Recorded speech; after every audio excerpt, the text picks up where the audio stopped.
ढोलकपुर में आपका स्वागत है। एक छोटा सा शहर, बड़ा सा दिल और उससे भी बड़ी भूख। यहाँ हर कोई खाना पसंद करता था। चटपटी चाट से लेकर मीठी जलेबी तक ढोलकपुर में सब कुछ था। लेकिन शहर का सबसे पसंदीदा, आपने सही सोचा, समोसे। ढोलकपुर में जिंदगी सिंपल और मजेदार थी। लोग हंसते, खेलते और हाँ, खूब खाते। गलियां हमेशा चहल पहल से भरी रहती थी। ये एक ऐसी जगह थी जहाँ हर कोई आपका नाम जानता था और आपके पसंदीदा समोसे की फिलिंग भी। गोलू और मोलू ढोलकपुर के सबसे नटखट बच्चे थे। Best friends, partners in crime और सबसे बड़े फ्यूडी। मैं हमेशा एडवेंचर के लिए भूखा हूँ और मैं किसी को भी अपने समोसे शेयर करने के लिए मना सकता हूँ। एक धूप वाली सुबह गोलू और मोलू अपनी नटखट हरकतों में लगे थे। वो अपने अगले बड़े एडवेंचर की प्लानिंग कर रहे थे। लेकिन पहले उन्हें एक समोसा ब्रेक चाहिए था। वो हर समय समोसों के सपने देखते थे। कुरकुरे, सुनहरे समोसे, मसालेदार आलू और मटर से भरे हुए। इसी बीच ढोलकपुर में एक अजीब सी वैन घुसी। ये डॉक्टर चटपट की थी, एक अजीबोगरीब वैज्ञानिक जिसके पास एक और भी अजीबोगरीब इन्वेंशन था, एक समोसा बनाने वाली मशीन। मैं एक ऐसी दुनिया का सपना देखता हूँ जहाँ समोसे ही समोसे हो। उसने अपनी मशीन टाउन स्क्वायर में लगाई। ये देखने लायक था। बटन, लेवर्स और एक विशाल चिमनी जिसमें से, आपने सही सोचा, समोसों की खुशबू आ रही थी। लोग उत्सुक और एक्साइटेड होकर इकट्ठा हो गए। गोलू और मोलू सबसे आगे थे। उनके पेट में चूहे दौड़ रहे थे। डॉक्टर चटपट ने अपनी आंखों में शरारती चमक के साथ स्विच ऑन किया। मशीन वेर और बीप करने लगी, गियर्स घूमने लगे और स्टीम फुस करने लगी। अचानक ये जोर जोर से हिलने लगी।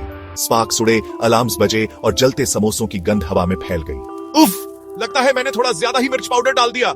मशीन कांपी और एक तेज धमाके के साथ प्यूफ बेकाबू हो गई। डॉक्टर चटपट घबरा गए। वो अपनी पागल मशीन को पीछे छोड़कर भाग गए। मशीन समोसे उगलने लगी। सैकड़ों, हजारों, लाखों गर्मा गर्म कुरकुरे समोसे हवा में उड़ रहे थे। ढोलकपुर पर समोसों की बारिश हो रही थी। लोग इधर उधर भागने लगे, हंसते और चिल्लाते हुए।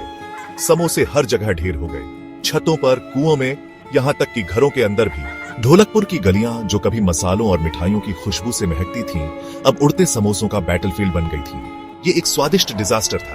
लेकिन इस कैओस के बीच दो बहादुर और भूखे हीरो ने चार्ज लेने का फैसला किया।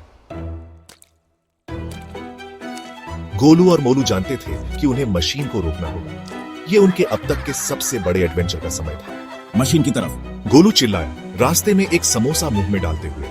वो उड़ते समोसों को डॉज करते हुए अपने लंच बॉक्स को ढाल की तरह इस्तेमाल कर रहे थे। पर हम इसे कैसे रोकेंगे? मोलू ने पूछा। उसका मुंह समोसे के टुकड़ों से भरा हुआ। मशीन लेवर्स और बटन्स का जाल थी। उन्हें एक प्लान चाहिए था और वो भी जल्दी। ढोलकपुर उन पर निर्भर था। खैर, ढोलकपुर और उनके खाली पेट। तभी उन्होंने डॉक्टर चटपट को भागते हुए देखा। वापस आओ यहाँ, चटपट! गोलू चिल्लाया, वैज्ञानिक के नाम को गाली की तरह इस्तेमाल करते हुए।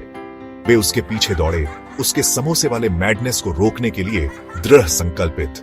डॉक्टर चटपट तेज था, लेकिन गोलू और मोलू के पास एक सीक्रेट वेपन था, उनकी भूख। वे उसके पीछे छोड़े गए समोसे के टुकड़ों के निशान का पीछा करते रहे। वे मार्केट प्लेस से होते हुए सिंगिंग वेल के पास से, यहाँ तक कि सोती हुई गाय के ऊपर से भी उसका पीछा करते रहे। अंत में उन्होंने उसे नदी के पास घेर लिया। वो फंस गया था। हमें बताओ, मशीन कैसे बंद होगी? मोलू ने मांग की। डॉक्टर चटपट ने हांफते हुए मशीन के रिमोट पर एक बड़े लाल बटन की ओर इशारा किया। इसे दबाओ, ये ओवरलोड बटन है।